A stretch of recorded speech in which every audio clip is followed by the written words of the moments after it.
Alright, tubes, got us a brief little project here on the Ford Ranger. What we're going to be doing is we're going to be replacing the thermostat housing, the lower part of it.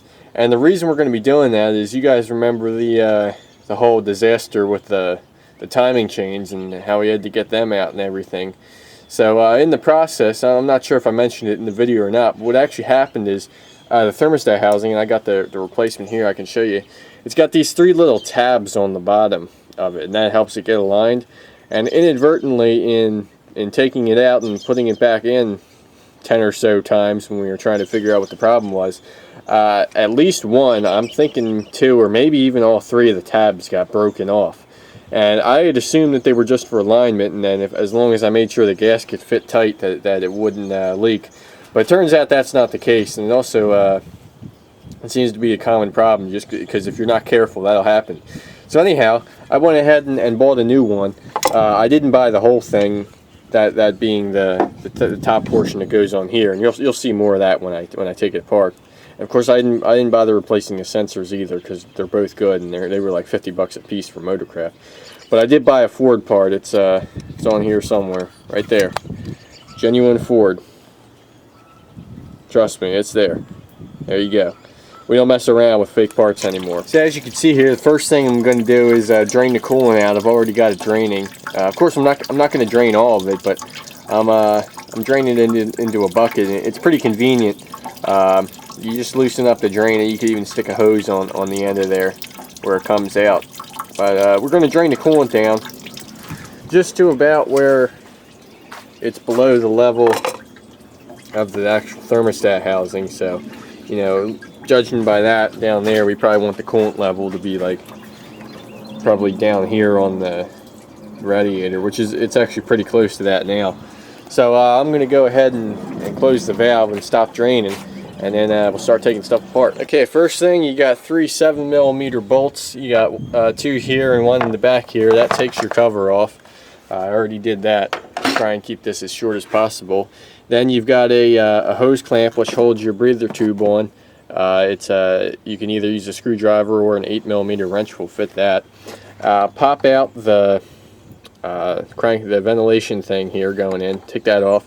Unplug this little plug in your mass airflow sensor, and then one of my tabs is actually broken off, but unclip your air filter, and then you can take that off and get that and move that out of your way. You just have to pop this little I call them Christmas trees, but they're these things that holds that on, and then you can take this whole thing out of your way, and that'll make things a lot easier. So we'll set that down, and then the next thing we're going to do, we're going to take the throttle body off. So we've got three bolts. They're a little bit difficult to get to. We'll unplug this sensor right now while we're at it, and then I'm also going to, while I'm off camera, just to make it a little easier, I'm going to undo this alternator cable here as well, because that's going to be in our way. Alright, so we got the four bolts off, and just for your information, they are 8mm. I got a 10mm socket on here, but I got this cobalt set that actually fits perfectly with the 3-inch extension on it. It gets right in there perfectly. It's not too long. It doesn't hit the fan guard there, so that's just in case you were wondering. But anyway, take the last bolt out here.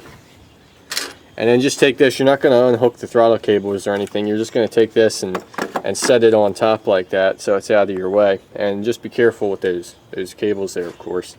And then the alternator, that was a 10mm nut on there, and then you'll need a screwdriver to pop the tab off the connector to get that off. And then same thing, it's got one of those Christmas tree things. Pull that out of there, and then just one other little piece on here, which you also need a screwdriver to get off. And then you can just move that out of your way. Okay, now this here is definitely the most difficult part for me to actually show on camera unless I set my tripod up. But basically what you have is you have three bolts that hold on the thermostat housing. You have 1, 2, 3. And when this is actually in there, the way it's sitting, the hardest one to get to, of course, is this one, which is all the way in the back. What I ended up doing to make it a little bit easier is I slid back the hose clamps on this first, and then pulled that off, so that was out of my way, and that made it a little bit easier. And of course you also have to loosen up the clamp on the other hose down there and pull that out of there. And then you also have to watch out for these sensors here, that the clips, you can't just pull them off immediately because you'll run into the top of the manifold here. But what you have to do is kind of wiggle it around and then pop them off. Sorry, tubes, it's starting to pour rain here. But anyway, you got to wiggle them around and then pop them off.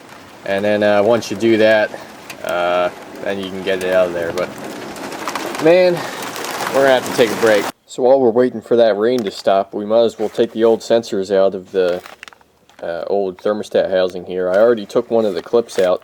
The clips are pretty simple. They look like this, and all they do, as you can see on the other one, is they push through, and all you need is a pair of needle nose pliers to pull that out. And once you pull the clip out, like I pulled the other one out, then your sensor will just pop right out, and that's all there is to it. So I'm going to pop the other one out and clean it up a little bit, and then we'll install it in the new one. Alright, tubes, got a slight change of plans here. We're going to put new sensors in this thing, and the reason being, I'm not going to bother showing you because I brought the sensor out here and now I can't figure out what I did with it. But the sensor, oh, here it is, it's right underneath. When you put the sensor in, they're extra loose. And obviously I don't have the clip in, but even with the clip in, they're real loose. I think the reason being is that this O-ring here has worn down to the point where it's really not even an O-ring anymore. It's just kind of looks like a flat washer. So I'm going to get new ones of these. They're 16 bucks a piece from my local parts supplier, and they're going to pick them up now, so they'll be in about an hour. But I'm going to start putting things back together because you can get these back in with this housing installed.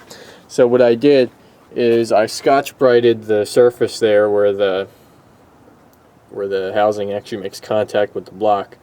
We love Scotch-Brite, and I figured it wouldn't be a good idea to leave out the fact that you do need to put the new gasket in your new thermostat housing. The gasket I ordered, just like I ordered a Motorcraft housing, I ordered a Motorcraft gasket. I really don't think it's a good idea to interchange parts like that because they just end up not lining up. So I did that. I also cleaned up the bolts on the grinder so they look cleaner, and so now I'm going to go ahead and start putting this thing in. Alrighty, now we're at a bit of a critical part here, something I want to point out that makes things a lot easier. When you put the sensors in, you want to start with the gray one. That's the one on the right hand side, the one that's closer to the bowl. I call this thing the bowl.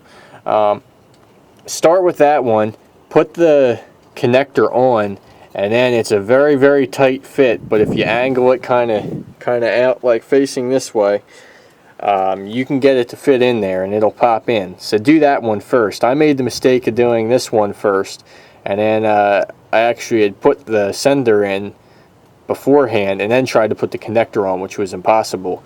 So you want to start by putting the connector on to the sensor, then put the whole assembly in, starting with the right hand side one. Then once you get that in, of course you have to put your clips in. And one tip I have for putting the clips in, I actually saw this online, is take a piece of fishing line and tie it to the clips. So that way when you're putting it in, if it flies out of your pliers, you'll have a significantly greater chance of actually finding it instead of it being lost in your engine forever. I'm not sure where I left off, but again, we got the two hose clamps here. That hose is hooked up. We've got the sensors in. They were a little bit difficult to get in, but you really want to start with this one, the gray one, not the red one, because that one's farther back, harder to get into. And then I'm gonna hold off on this clamp here because it's so hard to get to, and I can get to it without the other stuff on there. So next thing I'm gonna do is I'm gonna put the cap on here. So that's on. We'll put 3 bolts in that, tidy that down. Then the throttle body will go back on. Alrighty, now we're gonna make this quick because it's started to rain again. But we're all done here. Everything's all buttoned back up, all put together. And I took it for a ride, let it warm up, made sure the thermostat opened up, and that's all good. No leak anymore. Doesn't smell like coolant when you get out of the truck. And the sensors were all good. Temp gauge worked, even though it's not a real temp gauge. But looks like we're good to go. So thanks for watching, and hopefully this was helpful.